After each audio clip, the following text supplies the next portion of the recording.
Assalamualaikum warahmatullahi wabarakatuh. Selamat pagi, siang, dan sore.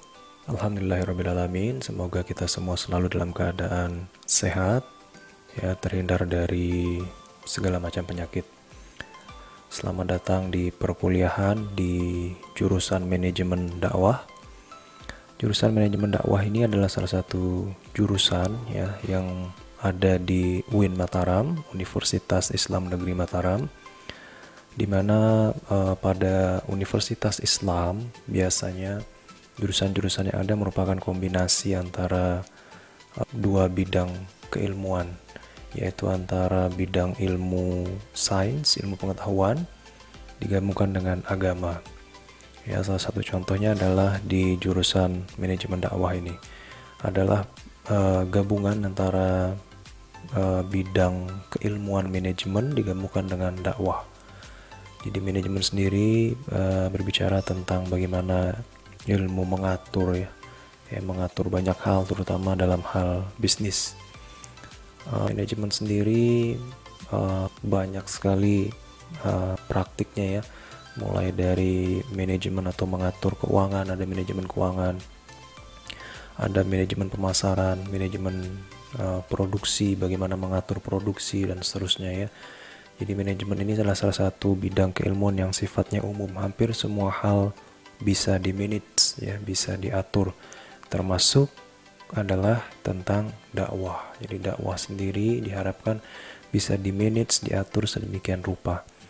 Ataupun sebaliknya, misalkan dalam manajemen perusahaan sebuah bisnis diharapkan bahwa manajemen yang ada di sana itu juga bisa sebagai sarana berdakwah di perusahaan tersebut.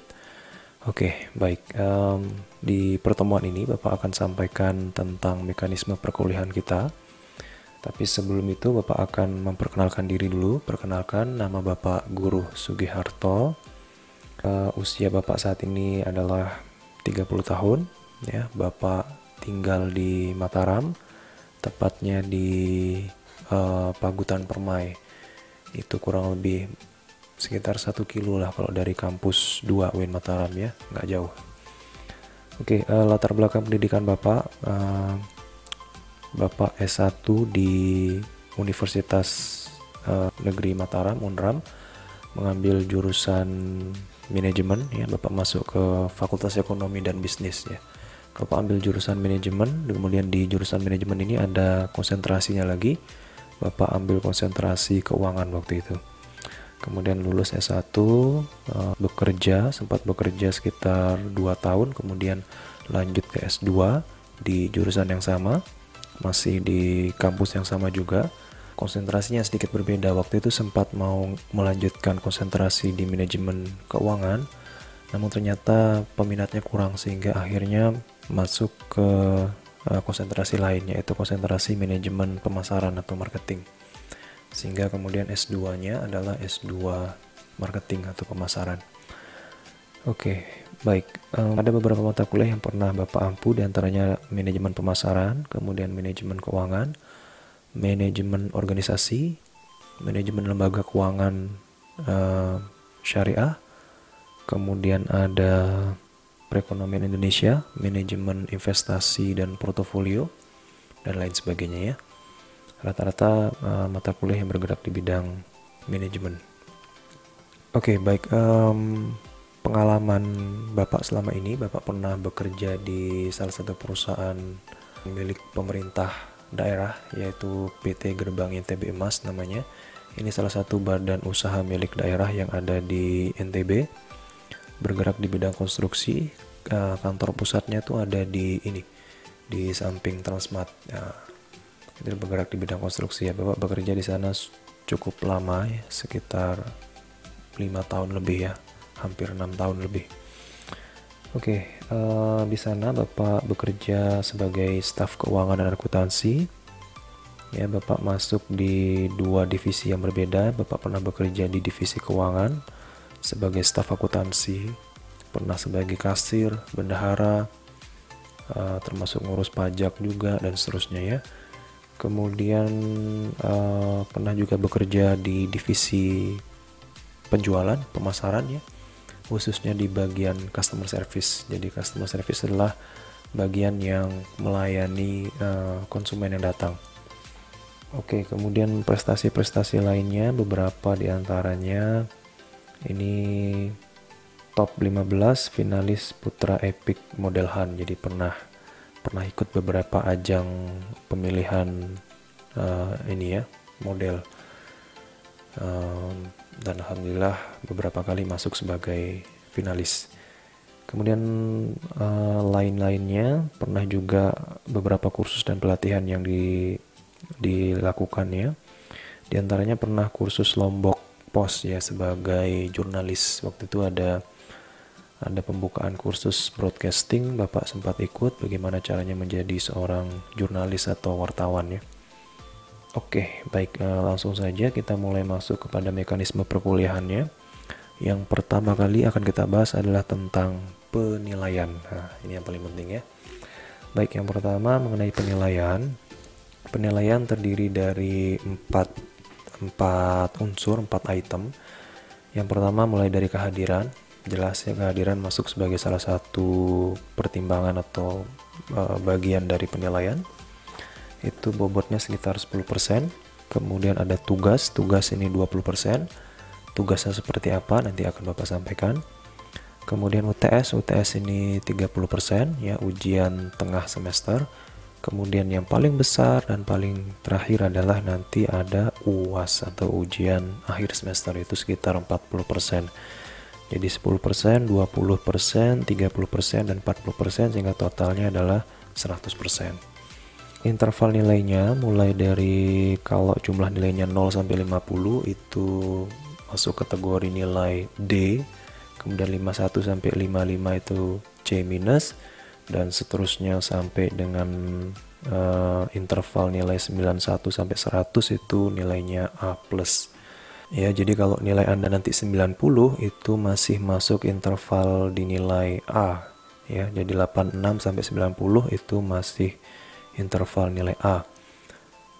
Kalaupun nilai kalian 90,9 gitu, itu masih interval nilai A. Ketika dia sudah menyentuh angka 91 baru masuk ke A+ gitu ya. Oke, kemudian selanjutnya adalah pastikan nama Anda itu ada di absensi atau ada di sistem akademik siakatnya ya. Kalian cek kembali bahwa nama Anda memang masuk ke dalam mata kuliah tersebut. Kalau nggak ada gimana ya, segera diurus ke bagian akademik ya.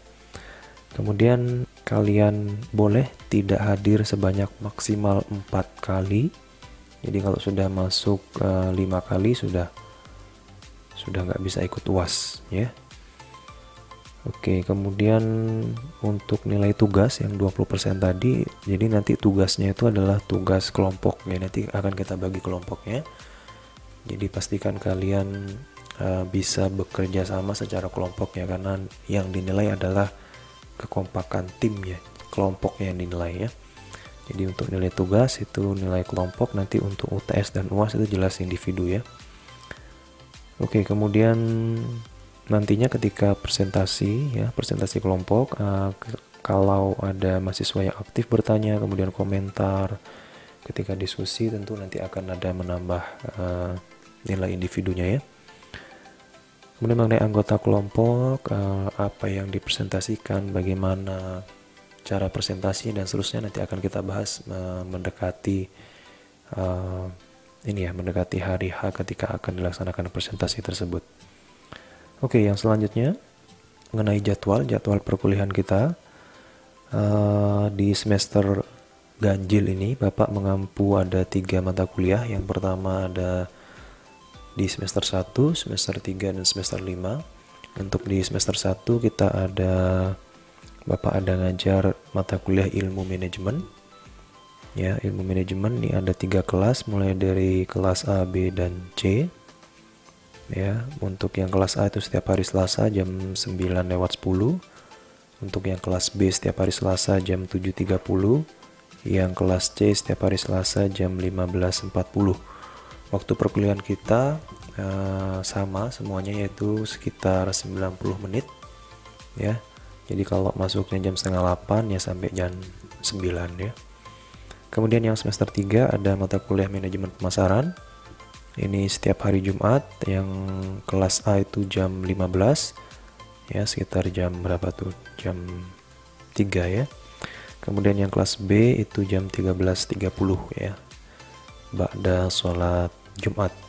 Kemudian yang semester 5 ada mata kuliah etika bisnis Islam. Ini ada 4 kelas ya, mulai dari kelas A, B, C, dan D. Untuk kelas A dan B itu hari Senin. Yang kelas A jam 14, jam 2. Yang kelas B itu jam 11. Kemudian untuk yang kelas C dan D itu pada hari Selasa. Yang kelas C itu jam 14, yang kelas D jam 11. Oke. Kuliah dilaksanakan selama 90 menit. Kemudian di dalam 90 menit itu 30 menit pertama kita akan gunakan untuk absensi. Jadi batas waktu untuk melakukan absensi kehadiran bahwa saya hadir dalam kuliah tersebut adalah di 30 menit pertama perkuliahannya. Setelah itu kalau Anda masuk sudah melewati 30 menit maka dianggap tidak hadir ya. Karena kuliahnya tadi cuma 90 menit ya. Oke, jika bertepatan dengan hari libur nanti akan diganti pada hari lainnya ya. Kayaknya sih bulan depan mungkin ada hari libur itu ya, hari Maulid ya. Maulidnya masa pandemi ya. Kemungkinan nggak bakal ada undangan-undangan makan nanti ini untuk maulidnya ya, karena bertepatan dengan pandemi ya, diharapkan menjaga jarak dan seterusnya ya. Oke, kita lanjut. Kemudian mengenai sistematika perkuliahan, jadi perkuliahan dilaksanakan dalam jaringan atau biasa disingkat daring ya, atau bahasa mudahnya online lah. Jadi kita kuliah secara online melalui tiga aplikasi ya, atau 3 sarana. Yang pertama adalah melalui WhatsApp group. Kita akan buatkan WhatsApp grupnya. Jadi di dalam WhatsApp group tersebut hadir seluruh anggotanya adalah Bapak sebagai dosen dan seluruh mahasiswa di mata kuliah tersebut ya. Kemudian ada Google Classroom, nanti Bapak akan buatkan juga Google Classroom-nya. Di Google Classroom ini akan disimpan file-file materi mulai dari pertemuan pertama hingga pertemuan akhir ya. Ini untuk bahan referensi pembelajaran. Kemudian ada Zoom meeting. Jadi berdasarkan himbauan yang dikeluarkan oleh kampus bahwasanya perkuliahan diharapkan juga minimal dilaksanakan melalui Zoom meeting sebanyak 3 kali pertemuan. Jadi kita akan Zoom meeting nanti sebanyak 3 kali ya. Mengenai waktunya, untuk yang semester 1 mata kuliah ilmu manajemen itu bisa lihat di jadwal yang Bapak tampilkan di sini. Itu kuliah perdananya dilaksanakan hari Selasa tanggal 6 Oktober. Kuliah perdana ini akan dilakukan melalui media WA group. Jadi masing-masing kelas ada jamnya tersendiri. Kemudian di pekan berikutnya, minggu depannya, perkuliahan dilaksanakan melalui media Zoom. Harinya berbeda sesuai dengan jadwal yang sudah dibagikan. Jadi jadwalnya ada 2 ya. Ada jadwal untuk Zoom dan ada jadwal untuk kuliah biasa. Oke, untuk yang pertemuan kedua nanti hari Sabtu tanggal 17 Oktober itu melalui Zoom. Nah, yang khusus untuk pertemuan yang melalui media Zoom ini, seluruh kelas akan diparalel jadi satu. Jadi seluruh kelas tersebut akan kuliah bersamaan pada satu waktu, yaitu jam 8 pagi sampai dengan jam 9.45. Nah, ini waktunya dilebihkan sekitar 15 menit karena untuk persiapan Zoom dan lain sebagainya ya. Kemudian di pekan berikutnya kembali lagi WA group dan seterusnya ya, dan seterusnya. Sampai dengan nanti di pertemuan ke-7 kita ada UTS. Kemudian seterusnya dan sampai di pertemuan ke-14 nanti ada UAS. Nah, untuk UAS ini alternatifnya nanti bisa melalui WA group, Google Classroom atau mungkin lewat Zoom ya. Nah, Zoom di sini minimal dilaksanakan selama 3 sampai 4 kali pertemuan ya. Begitu pula dengan yang di semester 3 di mata kuliah manajemen pemasaran. Kuliah perdananya hari Jumat, tanggal 9 Oktober 2020. Ini melalui media WA Group. Masing-masing kelas memiliki jamnya tersendiri ya. Kemudian di pekan berikutnya itu akan disusul dengan kuliah melalui media Zoom. Ini juga bersamaan antara kelas A dan kelas B di satu waktu yang bersamaan. Itu hari Senin tanggal 12 Oktober. Begitu seterusnya ya untuk pertemuan ketiga, keempat, dan seterusnya. Nah, nanti di pertemuan ke-12 dan 13 itu tampaknya ada tanggal merah ya, atau hari libur ya, bertepatan dengan Natal dan Tahun Baru. Kemungkinan kita akan ganti harinya di hari yang lain, atau jika tidak keberatan tetap kuliah di hari libur, bisa juga ya, nanti sesuai dengan kesepakatan. Mungkin akan kita bicarakan mendekati hari tersebut ya, mendekati pertemuan ke-12 dan ke-13. Baik, selanjutnya untuk semester 5 yang mata kuliah Etika Bisnis Islam, ini yang kelasnya paling banyak ya, mulai dari kelas A, B, C, dan D. Kuliah perdananya akan dilaksanakan hari Rabu tanggal 7 Oktober. Kuliah perdana ini langsung melalui media Zoom. Jadi seluruh kelas, yang 4 kelas ini akan dijadikan satu di satu waktu yang bersamaan ya, jam 14 atau sekitar jam 2 siang. Kemudian untuk pekan berikutnya di pertemuan kedua ini melalui WA Group. Jadi masing-masing kelas memiliki jadwalnya sendiri-sendiri. Yang hari Senin itu ada kelas A dan B tanggal 12 Oktobernya. Kemudian yang hari Selasa 13 Oktober itu ada kelas C dan D. Pekan berikutnya di pertemuan ketiga akan di Zoom melalui media Zoom lagi. Itu seluruh kelas jadi satu lagi. Dan seterusnya ya, sampai pertemuan keempat, 5, dan seterusnya sampai dengan terakhir nanti ya. Demikian mengenai jadwal kuliahnya. Perkuliahan dilaksanakan selama 14 kali pertemuan ya. Pertemuan 1, 2, 3, 4, 5, 6 itu akan ada penyampaian materi dari Bapak sendiri, dari dosennya. Kemudian di pertemuan ke-7 akan ada UTS, ujian tengah semester. Kemudian lanjut pertemuan 8, 9, 10, 11, 12, 13. Ini penyampaian materi dari presentasi kelompok mahasiswa. Dan nanti di pertemuan ke-14, pertemuan terakhir adalah ujian akhir semester. Sehingga total ada 14 kali pertemuan itu ya. Oke. Baik, mengenai buku referensinya untuk perkuliahan ini. Jadi buku referensinya untuk yang ilmu manajemen Bapak gunakan dari T. Hani Handoko, judulnya manajemen. Kemudian untuk yang manajemen pemasaran, itu judul bukunya adalah manajemen pemasaran. Ini dia ya. Pengarangnya adalah Philip Kotler dan Kevin Lin. Ini ya, untuk yang manajemen pemasaran. Untuk yang manajemen, ini dia untuk yang manajemen dari T. Hani Handoko ya. Kemudian untuk yang etika bisnis Islam ini dari Aselina Endang Trihastuti. Ini ya.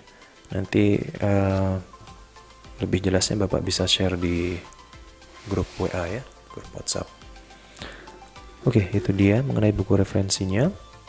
Kemudian kita lanjutkan. Nah, karena kuliahnya sekarang dilaksanakan secara online, maka Bapak memiliki beberapa tips ya. Tips kuliah online.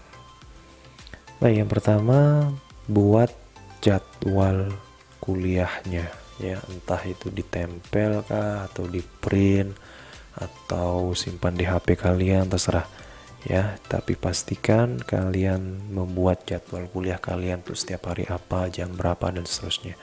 Supaya apa? Supaya ingat, oh ini waktunya kuliah sekarang gitu ya, karena boleh jadi kalau nggak digitu kan lupa nanti ya.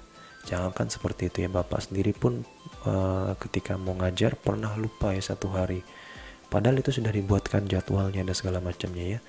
Itu yang dibuatkan jadwalnya saja bisa lupa, apalagi nggak dibuatkan ya. So, pastikan entah kalian print ya atau kalian tulis dan sebagainya macamnya, tempel di meja belajar atau di kamar kalian ya sebagai pengingat. Oke, yang kedua adalah mandi ya. Mandi dulu ya, walaupun memang Anda tidak kemana-mana, di rumah saja, kuliahnya online ya, setidaknya mandi dulu lah ya.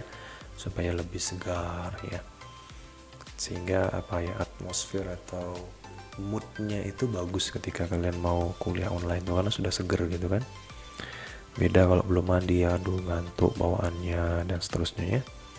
Apalagi sekarang musim hujan, terus gerimis-gerimis, wah sudah nempel-nempel di kasur, tidur sudah ya. Ya sekarang kita sudah masuk ke musim penghujan ya. Ini sudah masuk bulan September ya, kalau kata orang sih bulan-bulan yang akhirannya ada ember-embernya itu, September, Oktober, November, Desember, nah, itu pasti musim hujan kan kalau kata orang gitu ya. Ya belakangan memang sering banget ya hujan-hujan, rintik-rintik, gerimis gitu ya. Hujannya di luar tapi basahnya di pipi. Iya. Oke. Kemudian setelah mandi jangan lupa sarapan ya, atau makan siang kalau kuliahnya dilaksanakan siang hari. Ya untuk biar ini aja sih, nggak terganggu sama perut lapar dan segala macamnya ya. Tentu akan lebih fokus kita kuliah kalau perut sudah dalam keadaan kenyang ya. Kemudian tempat atau ruangan khusus untuk belajar untuk kuliah online ya.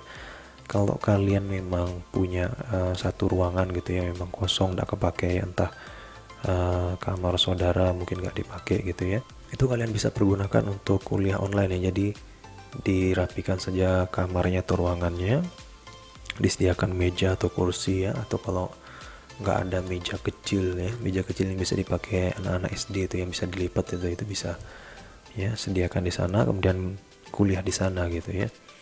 Kenapa mesti seperti itu ya? Karena kalau kuliahnya di atas kasur, alamat tidur sudah ya, sehingga butuh ruangan khusus, atau minimal kalau di dalam kamar kalian ya, di pojok kamar kalian itulah diatur sedemikian rupa memang khusus untuk belajar gitu kan, ditata yang rapi ya, buatin meja dan segala macamnya lah ya untuk kalian kuliah online gitu. Kemudian siapkan juga buku catatan atau alat tulis ya, atau kalian juga alternatif untuk perkuliahan online. Selain menggunakan HP, kalian juga bisa menggunakan laptop ya. Jadi kalian bisa buka WhatsApp web ya, WhatsApp yang dari ini lewat laptop. Jadi kalian nanti perkuliahannya itu bisa lewat laptop ya. Ini sebagai alternatif saja ya. Kenapa lewat laptop? Karena kalau lewat laptop itu pertama layarnya lebih besar ya, kemudian lebih mudah ketika ada sharing file dan segala macamnya bisa langsung disimpan di laptopnya ya, dibuatkan folder dan seterusnya ya. Bapak sendiri kalau kuliah online lebih senang pakai laptop ya, karena layarnya lebih besar ya, dan kita kuliah di sini, kemudian HP-nya tetap kita bisa pegang, jadi bisa lebih mudah lah ya. Itu ya. Kemudian pastikan juga kuota internet Anda mencukupi ya, karena perkuliahan kita ini sudah yang kedua kalinya ya. Semester kemarin kita perkuliahan dilaksanakan secara full online ya, termasuk di semester sekarang juga perkuliahannya dilaksanakan secara full online ya, 100% online ya. Pastikan kuota internet Anda mencukupi ya. Kalau melalui laptop kan Anda bisa tethering lewat HP Anda ya, atau kalau ada pun jaringan wifi lebih bagus lagi ya. Kemudian pastikan juga koneksi jaringan di tempat Anda itu memang bagus ya, tidak terganggu-ganggu dan segala macamnya ya. Pengalaman yang semester kemarin ada mahasiswa yang di daerahnya itu emang susah sinyal ya, akhirnya dia pergi ke rumah saudaranya atau keluarganya gitu ya, yang lebih ke arah kota lah gitu, sehingga kemudian sinyalnya lebih baik gitu ya. Kalian bisa atur lah, silahkan diatur ya. Atau kalian bisa mempertimbangkan untuk mengganti provider kartu kalian ya. Kalau memang provider tertentu tuh jaringannya agak susah, kalian bisa coba provider yang lain gitu ya. Kemudian pastikan juga HP kalian itu mendukung dalam artian file-file atau foto-foto yang memang sudah terlalu banyak lebih baik di backup dulu ya di laptop dan segala macamnya, sehingga HP-nya lebih lega, sehingga nggak lemot ya ketika nanti emang dipakai untuk kuliah online ya. Karena kuliah online ini akan banyak grup WA, kemudian akan banyak file-file yang di-sharing terkait dengan tugas-tugas kuliah dan seterusnya ya. Oke, itu dia. Selebihnya silahkan dinikmati ya. Kalian kuliah sekarang jauh lebih mudah, nggak perlu pergi ke kampus, cukup buka HP sudah bisa kuliah ya. Diam-diam di rumah, tahu-tahu nanti sudah sarjana nah ya. Jadi memang lebih banyak sekali kemudahan yang bisa didapatkan melalui kuliah online ini ya. Sehingga harapannya adalah walaupun kuliahnya dilaksanakan secara online, tetapi penyampaian materi, kemudian sharing ilmu pengetahuan tetap bisa berjalan ya. Baik, terima kasih. Kalau ada yang ingin ditanyakan, masih ada yang kurang jelas, silahkan tulis di kolom komentar. Bapak akan coba menjawabnya nanti ya, baik melalui balasan komen atau di video berikutnya mungkin ya. Baik, sekian dan terima kasih. Assalamualaikum warahmatullahi wabarakatuh.